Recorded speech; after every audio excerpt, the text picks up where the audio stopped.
We welcome in the head coach of the Houston Texans in this Bud Light team report, Bill O'Brien. And Bill, it seems like since you were hired January 3rd that you've been on the clock. So after all this time, when the card finally went in, what were the emotions like for you?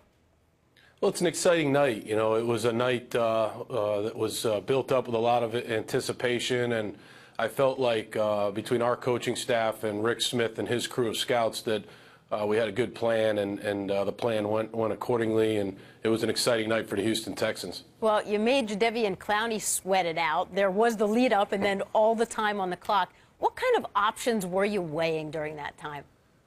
Well, there were many options that you weigh. I think any coach in this league would tell you that, you know, when you have the #1 pick, there are a lot of different ways you can go with it. And I felt like at the end of the day that when Rick and I sat down, you know, we all said to each other, look, this is a guy that can come in here and make an impact on our team and make an impact in this organization.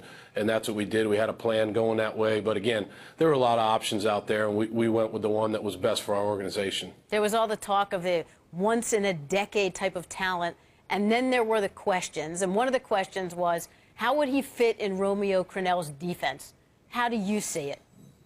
Well, I think he fits well. I think any rookie that comes in here on offense or defense has to find his own role, has to understand the way we do things and get with our program. But I think when you talk about JD, here's a guy that has had a successful college career.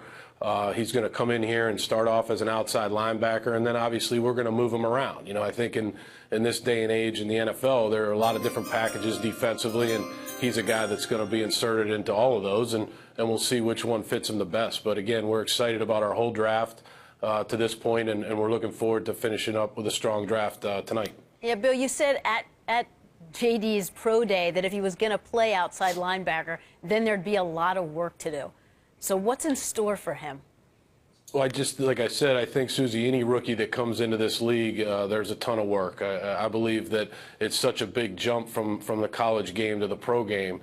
It's not just JD. To me, any rookie that comes into our organization has to understand, again, the work ethic that goes into being a good professional football player and what it takes to be a part of our program. And so, you know, I think just like any rookie coming in here, they've got to come in here with a good work ethic. They've got to you know, basically keep their mouth shut and go to work and follow the lead of the veterans and the coaches. And I think that's what all these guys are going to do. And that's, again, a good reason to go out there and pick them. These guys came off as impressive guys to us, and we're excited about the way the draft's going to this point.